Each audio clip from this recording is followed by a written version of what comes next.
Hello, this is the Trudy Haynes Show, but a very special one as we end the summer. It's been a kind of a mixed up summer, but we're going into fall with some very important issues facing us. The instance, the November election. And I have some people gathered around me, some friends on Dr. Robinson's yacht, who have been talking about all of these issues like immigration, the Affordable Care Act, Health Care Act, education, the taxes, the everything just about, and immigration. So we're going to find out what they're thinking about, and we hope to find out what you're thinking about. But the important thing to remember is that you must vote. Now, we're on the yacht, so you might say this is unusual. Well, it is for us too. So if you see a little rocking and you see a little scanning, pay it no mind. This is As It Is with Trudy Haynes, and I'd like to introduce them. Phyllis, you first. I am Phyllis, and I'm an educator. Ahead. And you, Emerson Ruffin, graphic designer. Giuseppe Cage, entrepreneur. Ralph Easley, tech startup entrepreneur. One of the things that I would like to start off with, and I know all of you have some thoughts about it, and that is the immigration law. But one of the things that's most important to me about this vote is to improve our education. And Phyllis, I know you've been a great value for that. I would like to see reduced tuition for college students, especially in Pennsylvania. We can't receive free tuition such as it is in Canada. However, I think the reduced tuition is primary. Student loans are available. However, it takes a student usually 25 years to pay it back. I also like the programs in which if your tuition is reduced, you work within the state for 10 years or 15 years. That also works for me. Do you think this can happen in this election? Because some people are not for paying any attention to education. I think it's up to the candidates and their viewpoints. So how and how they do feel. that, Emerson? Well, I really don't have the answer for that. I don't know how, but the only thing I could think of, I'm thinking in my perspective is more geared towards like high school students before they go to college, and I think that we should do more for the public school system. Especially me being a Philadelphian and going to school and seeing like the disadvantages that we had, outdated books to, even programs being pulled from out of schools. They're closing more schools and they're opening more prisons. So what I'd like to see manifest ultimately is them making, I guess, for high school students, and making that transition period like to college, like make them more equipped. That way we could see those numbers, raise higher, especially people of color, personally, for me. Yeah. You know what? One of the things that will make some of these things happen, even in education, would be if you get out and vote.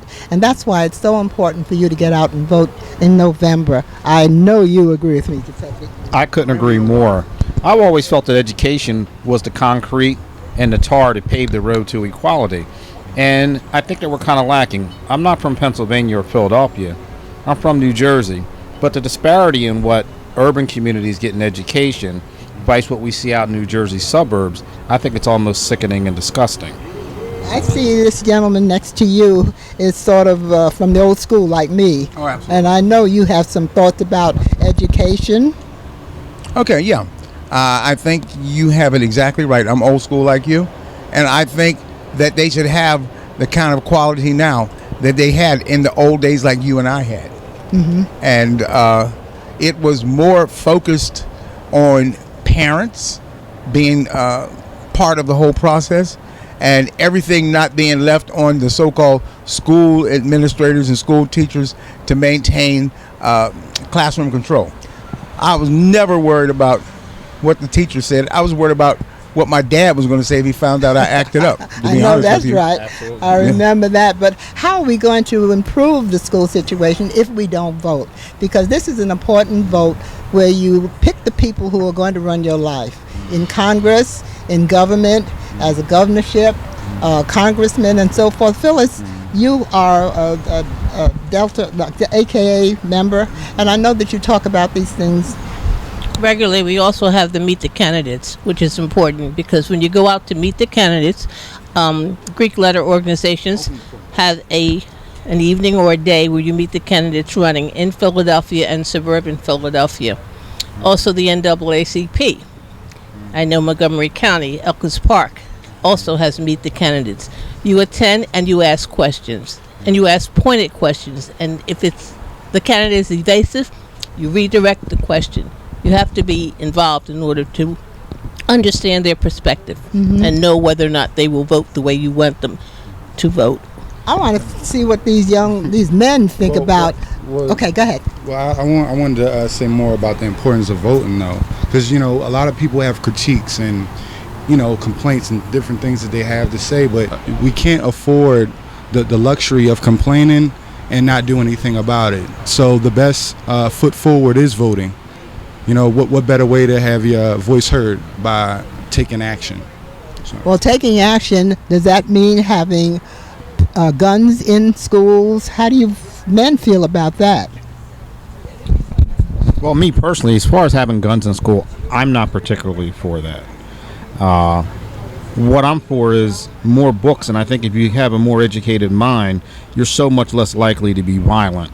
If you look at those that are violent, one thing that's always common with that is the fact of lack of education. And we take that back into slavery times. And this was times when we're not going to let you read, we're going to keep you uneducated, and an uneducated mind is a violent one. Well, we have more to talk about, much more with the people that are visiting us on this yacht. But right now, we're going to go to our Dawn Watts, who has some other thoughts from other people. Take it away, Dawn. Thanks, Trudy. I'm here with Tanya, and she's going to tell us what she feels is important about this upcoming election. I think there's a lot at stake this time around, but I think what stands out to me the most is the current state of healthcare in the U.S., namely mental health. We don't want to talk about gun control. We don't want to talk about the education, but let's talk about the importance of mental health in all aspects as far as preventing school shootings, as far as, our homeless on the street. A good majority of them have mental health concerns. And I think once we address that, maybe we can have a more sound population. And I think that's the main part for me. Thank you for your input. Back to you, Trudy.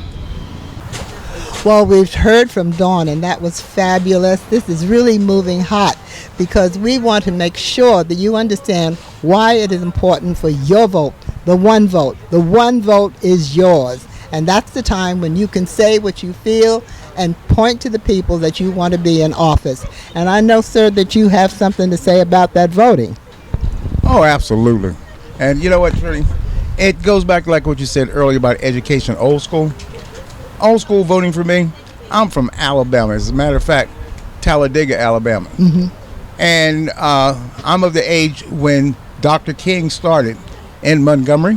I was 7 years old. He used to travel all around. This is before he was real big and famous. He came to our church, and I used to go to the chapel over at Talladega College. I live right down the road from the chapel. Okay. I say this, and I'm sure that I'm right because I was there. One of the major issues Dr. King was fighting about was the right to vote. I mean, as far as I'm concerned, in my mind's eye, just like Jesus Christ died for our sins, Dr. King died for our right to vote. Is that important? And it is a right. It's not a privilege. It's a right. It's a right. We should do that. And one of the important things about voting is, well, the education is important because if you can't read the small print on anything, you get sucked in. That's exactly what happens to you. Right. So we have to educate, but we have to vote in order to prove our education. So it all goes hand in hand. I think that one of the other things, well, let me ask you this. We had a sad ending to our summer vacations or work period or the summer in the death of two icons, Senator McCain, and of course the Queen, Aretha Franklin. But they set the tune for what's going to be coming or what should be coming when we all get together for this election and for the coming fall. Have you thought of that? Do you think it was meaningful? I think it was very meaningful, and it's important that the millennials get out to vote. Well, we have There are one more sitting right here. than there are of senior citizens. How are you going to do that, Emerson? Get the people to vote. How are you doing that? Companions. I guess one best way to reach people is not just limiting your reach on social media platforms. Going out into your neighborhood. Actually starting a conversation, because most best ideas, that's where they originate. That's the origins of everything that brings forth change. And it's not just up to you younger people, but it's up to us older people to make sure that we pick up people, get them to the voting places, encourage them, and tell them why this is such an important election. Because if we miss this one, we're going to miss it for another 8 or more years. So we have to be very careful, and we have to be very, very strict about voting. Don't you think so? Okay, sir? I'll tell you. I'm going to speak real quick because I love what you said about the significance of McCain and Aretha Franklin. Seemingly, you can't see where McCain would fit in. But actually, everybody knows Aretha was very active. Her and Mahalia Jackson sang at all the civil rights rallies, all the things involved with getting blacks the right to vote. However, McCain is a very significant person in a positive way, because even though he was a Republican, he was one of those across the aisle Republicans. If you notice, Senator Joe Biden and Obama spoke at his funeral. Exactly. Additionally, he proved in the end, all the way up to his last votes, that he was more interested in what was right and wrong than what was the current topic of the day for the Republican Party. McCain is the one who cast a vote that kept Obamacare available for the rest of the United States. And he felt like that was more important for his country than following the Republican talking line. Now, we're talking about country. This is our country. This is where we live. This is where we work. So why not do the best that we can to make this a living country for everyone. We all need to pull together. I do a lot of mentoring with young youth, and the one thing I always express to them, because they feel that slavery can never happen again, and I say that's not true. The two dynamic components of slavery is not allowing blacks to read and not allowing them to vote. Taxation without representation. Mm-hmm. Those are the two main components of the dynamic components of slavery. So if that happens again, closing voter booths and segregating where people can actually vote, they're trying to make that happen again.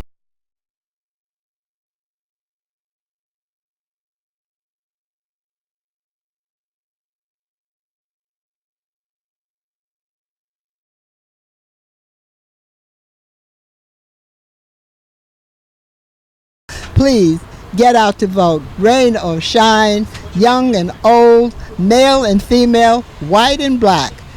Do what is yours to do. Vote in November. Right now, I'm voting for Dawn because she's got some other people with her, and she's going to be furthering our discussion. Stay with us. Well, given what you said in regards to gun control and the homeless, how do you think that the Supreme Court election is going to file into that? I think that people have more of an ear to the issues this time around, or at least that's what I'm hoping.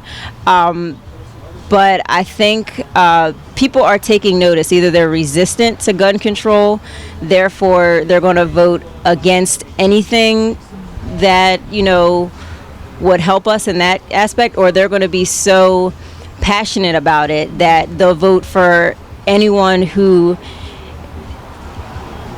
is, backed by the NRA or, I don't know. That was a tough question. It's a difficult subject, and I understand you're not being sure. Just one more thing. So you're going to go out and rock the vote, right? Of course. All right. Of course. I'm driving the minivan. Okay. Awesome. Back to you, Trudy. And again, you're back with me, but one of our guests had to leave, Emerson, but he apologizes, but I still have Phyllis and Giuseppe and Ralph. So we're going to find out what's on your mind. What are you beefing about? I'm beefing about the current administration perpetuating racism and bigotry. He's making it seem okay to make inappropriate comments and lewd comments for the public. There's a segment of our nation that chooses to use that terminology, etc., and he's making it okay. So he's setting a poor example for everyone. That's my beef. And I say that mine kind of parallels that as well as too. It's becoming commonplace to use these dog whistles and use terminology that we know as African Americans in the community, which has never been acceptable. It's never been acceptable to refer to us as monkeys. It's never been acceptable to us use S-hole countries when you're referring to countries that are in Africa. We know exactly what that message is and what it's going out to the masses and what it's saying. They've just traded the N-word for something that's a little bit more passive and a little bit more acceptable for them to be able to use in the mainstream. We'll be gorillas next, or we'll be thugs. They'll go back to thugs. And it's also a form of bullying. He's the biggest bully walking the face of the earth today. And I tell you, and one of the things that confuses me, and because I agree with everything that everybody is saying, it confuses me how there are so many white people in America that do not realize that this man is making America hate again, not great again. Absolutely. The rest of the world is not buying into it. And these folks are so silly to the point of being stupid that they think racism is going to make them great. Now, I'll go back to the civil rights days. Now, I told you earlier, I was in Alabama. I remember when black people couldn't go into what I call now Woolworthless and have a cup of coffee. This is in Alabama. I remember when you couldn't say nothing different than what a white person said because that was spewing his word. I remember when they had the first safe space version. Okay, now let's look at what happened. During that time, that's when America was so busy trying to keep black people from their constitutional right to vote that they missed the ball. And that's during the time period when Japan first started to market cars over here. Let's fast forward to where we are now. We lost General Motors. Now it's Government Motors. Chrysler is owned by an outside company, outside of the U.S. government. American Motors is gone. And we can go on. Okay. In Talladega County, Alabama, now they have the Honda manufacturing plant for trucks in America. From when I was a kid till now, what did it gain them? I think one of the other things that people don't realize about racism is that it's not a majority issue. It's a minority. We need to get the majority because white people put Obama in office. It wasn't blacks. If we're 13% of the U.S. population, the percentage of us that actually vote is even probably half of that. So, and I'm the product of an all-white community. And I'll tell you this, for every instance of racism that I've ever seen, there are probably 50 to 100 white folks touting that, that's not all right. Hey, Giuseppe, things are going to be better. And, we're with you. So I've seen that point. This is an ugly, ugly minority of white people that we're seeing right now. And the ones that are touting and that believe in equality and have no bigotry toward them, we got to make sure that we get them supported and that we align with them and start getting that word out again so we can crush what we're seeing now. Phyllis, what's your closing remarks? My closing remarks are to go out and meet the candidates and question them and hold them accountable for their viewpoints and their positions. Giuseppe. Yeah, I think I'd like to see a lot of organizations begin to get more focused and more intense on getting more African Americans to go out there and vote again. Don't vote for the candidate, vote for their policies. Don't vote for the party, vote for what they stand for and what's important in our community. Okay, sir. Ralph? And I'd like to endorse everything that everybody previous to me said. And I would just like to add, it is very important that we vote. That is one of the major points that we were fighting for in the civil rights era. And if now Black Lives Matter, so do black votes. That takes it a full circle. We won't get it done, of course, unless you do vote. So remember that. And take someone along with you when you go. Well, it's been a pleasure to talk with you and to hear your opinions. Everyone that's on the panel, Phyllis and Ralph and Giuseppe. And even though we had to lose Emerson in the beginning, he had something to say also. So we're very happy to make this a very special Trudy Haynes show, and we hope it's meaningful for you.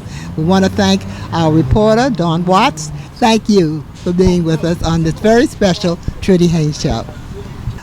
What exactly does the 70 do, Committee of 70 do?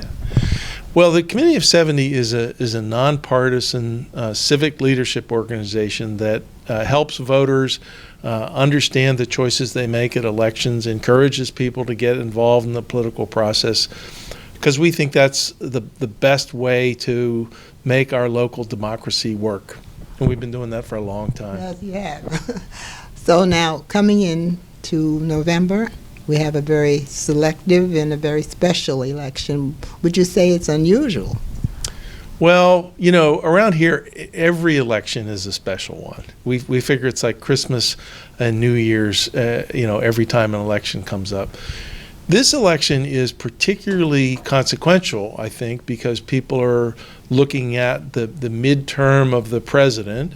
And we've got congressional races coming up, and people are very interested and passionate about how those elections will reflect on people's opinion of the president.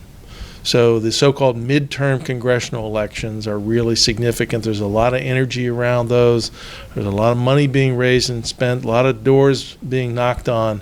So those are probably the most significant races from one standpoint, but we're also electing a governor in Pennsylvania, and we're electing one of our 2 U.S. senators. And then there's all of the state house, the state legislative seats. Well, they're in Pennsylvania, there are 203 House seats, and all of them are up, because those are every 2 years. And then the Pennsylvania State Senate, there are 50 of those, and half of those are up for standing for election this time around. So it's a pretty big and consequential, and as you said, special ballot. And we hope people take every opportunity to get informed and get engaged. And if they need help, can they call you? They can always call us. Although most folks these days go to our website, which is 70, the word 70 spelled out, .org. And we put a lot of time and effort into our voter guide to help people understand the candidates and the issues. Totally nonpartisan. We're not picking sides here. We just want people to know what's going on. In fact, last spring when we had a primary election, we had over 85,000 people go to our website to learn about candidates. So this year you're expecting more? Well, I think we'll expect at least that number in November, because, as I said, there's a lot of really important races going on. Okay, so the most thing, we have to make sure that everyone gets out to vote. That's the story. And, when it comes down to it, people say, well, I'm not sure what's going on or who's running or what the issues are. We encourage you to go to our website, but even failing that, my basic advice is always to people, just talk to someone, ask someone in your church or on your block, or a friend or a coworker who seems they know what they're going on. People usually are happy to share their opinions with you. The other thing I encourage is it's a funny little thing, but for your viewers that have children, take them to the polls with you, because it will make a big difference to those young folks to see what this whole democracy thing's about, and it probably will help remind them to vote, once they turn 18. So a couple of little tricks for people to remember. In other words, don't leave home without the Committee of 70 and vote. And that date is November? It's November 6th is the election, yep. So a big, important Tuesday in November. Thank you. Thank you very much. Remember, family, it's your right to vote, so do it on November the 6th. But stand by, because we're ending this show on a high note with the fabulous Dixie Hummingbirds.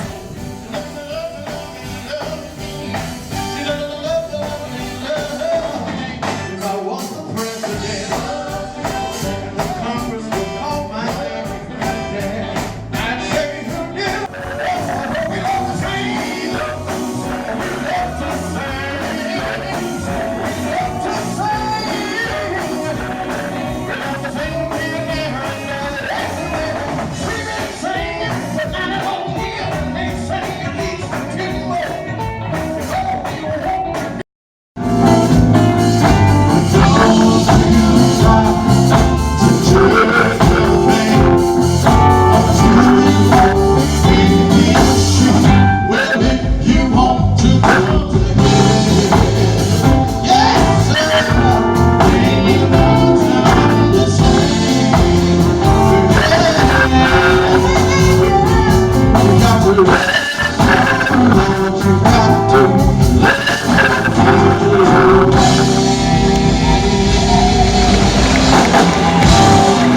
arrived here with the Dixie Hummingbirds, at least the ones that are alive now, and was so proud of them and was so glad that they were able to follow in some great footsteps. So just quickly, I'm going to have them tell you who they are. What's your name? Lyndon Jones. Tori Nettles. Carlton Lewis. Troy Smith. Roy Smith. Well, they were great. They put on a great show here at the World's Cafe. I don't know where they're going next, but they're in our hearts to keep forever. And I want to let them know that we appreciate their music. I mean, I got up and started dancing. A lot of these folks don't know how to do that, you know, but that's all right. We remember. I'm 90 years old and I remember well. So, fellas, thank you for carrying on a great tradition. Okay, come on over here, baby. Come on over here. Here comes the band. Make it happen. That's right. So, all right. This is indeed a treat. And the person who made this event possible, come on in here, Ladiva. Right now, let's go. Let's go. Let's go. This is my show. I can do what I want. Stand up. Stand up. All right. In front of him. Ladiva Davis, who's been a friend of mine for years, and she put this all together. Hello. You pay attention to this one. Yes, ma'am. Yes, Talk to him. What did you want me? My name is Ladiva Davis. I teach at the Philadelphia High School for Creative and Performing Arts. I co-manage the Dixie Hummingbirds, and what a wonderful, wonderful experience. It was we're going to Oak Grove Church on September the 16th. Okay, we may be there. Who knows? But in the meantime, fellas, congratulations to all of you. It was a wonderful show, and I'm very proud of you to carry on a great tradition and a legacy. Thank you so much. The Dixie Hummingbirds. Yay!